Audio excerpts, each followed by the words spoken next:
Hello students, you are most welcome with me and I NB Sharma English classes. छात्रों, आपका फिर एक बार स्वागत है मेरे साथ और मैं हूं NB शर्मा और आपको आज हम बताएंगे सिंटैक्स में जो हमारा फोर्थ चैप्टर है वो है correction of pronoun. This is the most important part of English grammar. यहाँ पर भी हमने 10 सेंटेंस दिए हैं जो बहुत इम्पॉर्टेंट हैं, जो एग्जाम्स में आते हैं और इन्हीं 10 सेंटेंस से हम कम से कम 20 रूल्स को समझ लेंगे जो प्रोनाउन के हैं, सिंटैक्स के, करेक्शन के हैं। चाहे वो 4 ऑप्शन में आपसे पूछे जाए एग्जाम में या आपको फिल इन द ब्लैंक्स पूछे जाए आपको एग्जाम में, तो जिस मेथड से वो या इनकरेक्ट सेंटेंस को दे करके करेक्ट कराए, उन सभी तरीकों से जैसे भी उसका वे हो एग्जाम में पूछने का, उसी तरीके से आप इनको करेक्ट कर लोगे। तो इसके जो मोस्ट इम्पॉर्टेंट रूल्स हैं उनको आप जरा देख लीजिए। करेक्शन ऑफ प्रोनाउन के बारे में आपने पढ़ा है पार्ट्स ऑफ स्पीच में। हमारी जो वीडियोज़ थी उसमें बहुत डिटेल में ये सब चीज़ें बताई गई हैं प्रोनाउन के बारे में। तो नेक्स्ट आते हैं हम करेक्ट द फॉलोइंग सेंटेंसेस। पहले रूल पर हम चलते हैं और पहला देखिए सेंटेंस, ध्यान से पढ़ लीजिए। और यहाँ जो सेंटेंस आपको दिए गए हैं इनके सभी के नीचे जो करेक्शन किए जाने वाले प्रोनाउन उनके अंडरलाइन कर दी गई है। यहाँ पर अंडरलाइन है, जैसे यहाँ हिज के है, वन एंड उधर के है, तो आप चाहें तो इनको पहले देख लीजिए ध्यान से और आप खुद करके इनके करेक्शन देख लीजिए कि आपके सही आ रहे हैं या नहीं, जो हम करेक्शन बता रहे हैं उससे मैच कर रहे हैं या नहीं। तो आपको पता लग जाएगा कि आप कितना प्रोनाउन को अच्छे से समझते हो, बारीकी से समझते हो, करेक्शन को कर पाते हो। तो पहला सेंटेंस लेते हैं हम, one must do his work carefully. अब देखिए यहाँ पर वन आपका सब्जेक्ट बना है। वन मस्ट, हर एक को मस्ट चाहिए, डू हिज वर्क केयरफुली, अपना कार्य ध्यानपूर्वक करना चाहिए। सभी को अपना कार्य, सब में से एक को, मतलब प्रत्येक एक को अपना कार्य ठीक से करना चाहिए।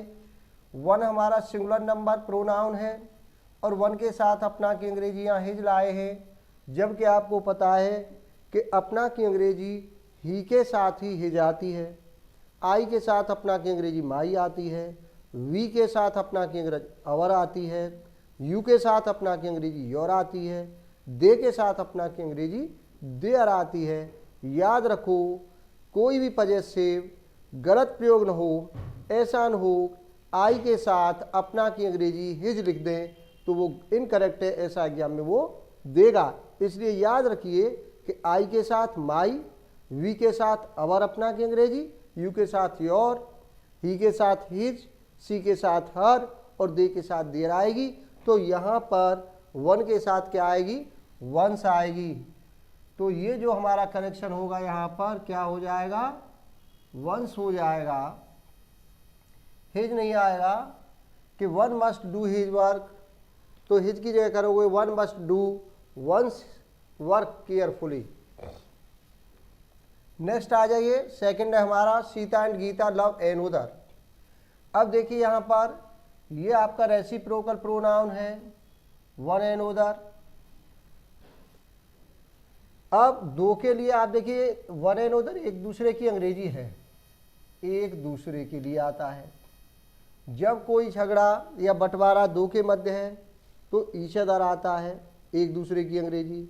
और दो से अधिक के मध्य, 3 हो 4 हो, तो उनके बीच कोई भी बंटवारा, झगड़ा या कोई संबंध है तो आप वन एंड उदर लाओगे। क्या लाओगे, वन एंड उदर लाओगे, दो के साथ ईच अदर लाओगे। तो यहाँ पर देखिए आपके Sita and Gita love one and other, क्या लाओगे यहाँ पर, ईच अदर आ जाएगा आपका। ठीक। नेक्स्ट आ जाइए, तीसरा हमारा राम हरि एंड किशोर। देखिए Ram Hari and Kishore hate each other, दो से अधिक हो गए, एक दूसरे से घृणा करते हैं। राम हरि और किशोर एक दूसरे से घृणा करते हैं। यहाँ दो थे, ईच अदर आया, दो से अधिक हो गए हैं तो क्या लाओगे, वन एंड उदर। तो यहाँ आपका क्या हो जाएगा, वन एंड उदर हो जाएगा करेक्ट होने पर। ये यहाँ से ईच अदर आपका हट जाएगा, ये करेक्ट आप कर लोगे। नेक्स्ट आ जाइए, चौथा हमारा सेंटेंस है ही एंड मी। देखिए बड़ा इंपॉर्टेंट है, he and me played a hockey match. He and me ये सब्जेक्ट है आपका, सब्जेक्ट पार्ट है इस सेंटेंस का, ये आपका प्रेडिकेट भाग है। अब देखिए जब सब्जेक्ट भाग है यहाँ पर आप दो प्रोनाउन को एंड से जोड़ रहे हो, ही और मी को, तो ये आपका नॉमिनेटिव केस है। आप केस जानते हो, नहीं जानते हो तो टेबल बना हुआ है पर्सनल प्रोनाउन को, एक वीडियो है, आप उसमें चले जाइए और उसे ध्यान से समझ लीजिए। वीडियो को पूरा करने के बाद उसको समझ लीजिए, वहाँ डिटेल में पर्सनल प्रोनाउन को बहुत बारीकी से समझाया गया है और प्रोनाउन बड़ा इंपॉर्टेंट है, उसे ज़रूर देख लीजिएगा। तो यहाँ पर ये सब्जेक्ट हैं, तो ये नॉमिनेटिव केस है, तो ये भी नॉमिनेटिव केस होगा। आपका करेक्शन क्या हो जाएगा, यहाँ पर आई हो जाएगा, ही एंड आई। ऐसा नहीं कर सकते आप कि यहाँ हिम एंड मी कर दें, क्यों? सब्जेक्ट पार्ट में कभी भी ऑब्जेक्टिव केस नहीं आएगा। आपका जब ये सेंटेंस का सब्जेक्ट भाग है तो हमेशा नॉमिनेटिव केस का ही प्रोनाउन आएगा। हाँ, प्रेडिकेट भाग में आप जाओगे, जैसे मान लीजिए मीरा कॉल्ड और वहाँ कर दे ही एंड आई, यहाँ कर दे कि Meera called he and I, ठीक है। ये आपका सब्जेक्ट हो गया मीरा, ये वर्ब हो गई, प्रेडिकेट भाग हो गया, ही एंड आई ये आया आपका प्रेडिकेट भाग में। अब देखिए प्रेडिकेट भाग में कभी भी नॉमिनेटिव केस नहीं आ सकता, ऑब्जेक्टिव केस आता है, तो इसे आप ऑब्जेक्टिव केस में ले जाओगे और इसे करोगे ही का हिम एंड मी। तो यहाँ पर कभी भी आप ही एंड आई या कोई भी नॉमिनेटिव केस का प्रोनाउन नहीं ला सकते। तो Meera called him and me ये करेक्ट हो जाएगा यदि इस तरह से वो वहाँ एग्जाम में आपको देता है।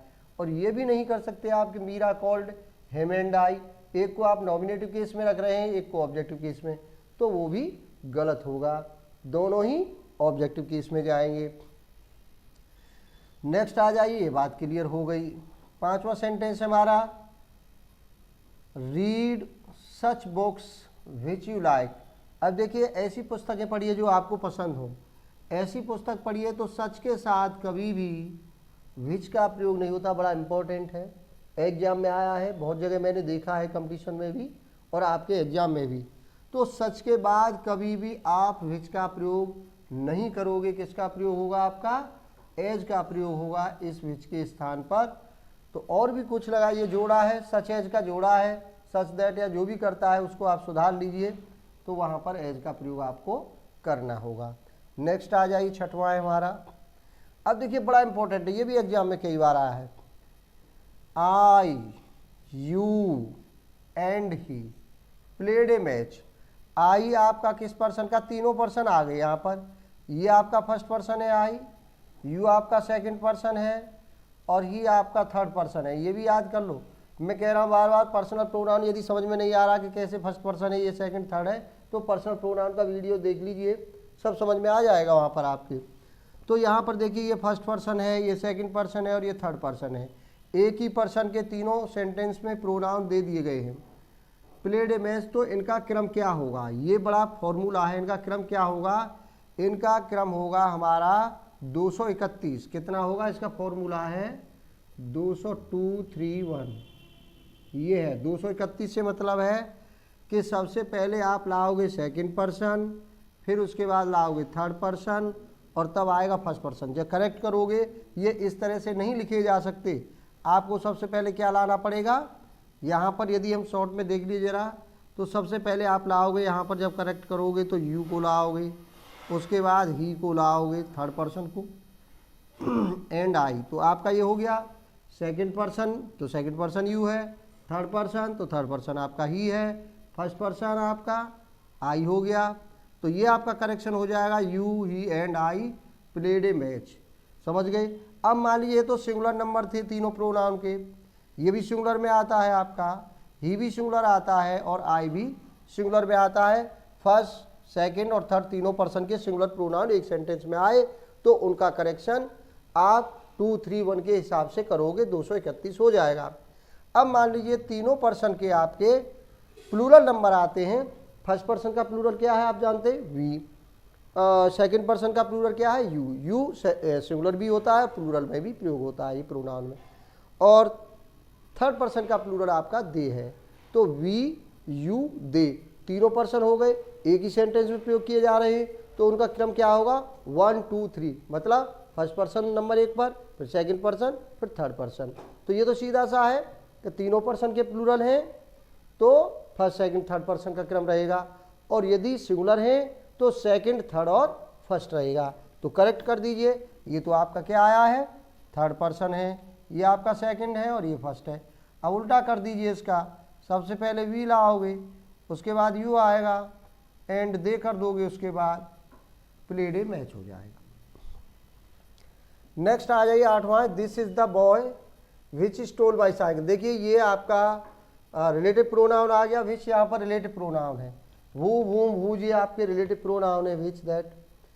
तो रिलेटिव प्रोनाउन क्या है कि अकॉर्डिंग टू एंटीसीडेंट होता है, ये क्लॉज में हम पढ़ेंगे, जब हम सबऑर्डिनेट क्लॉज पढ़ेंगे तो एंटीसीडेंट के बारे में पढ़ेंगे, और according to antecedent we use relative pronoun in a sentence. किसी वाक्य में रिलेटिव प्रोनाउन का जो प्रयोग होगा वो एंटीसीडेंट के आधार पर होगा।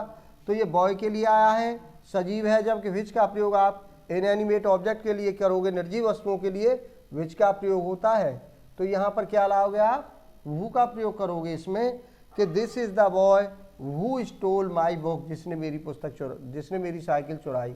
तो यहाँ पर विच के स्थान पर क्या लाओगे वू। तो व्यक्ति के लिए क्या आता है वू, निर्जीव वस्तुओं के लिए क्या आता है विच।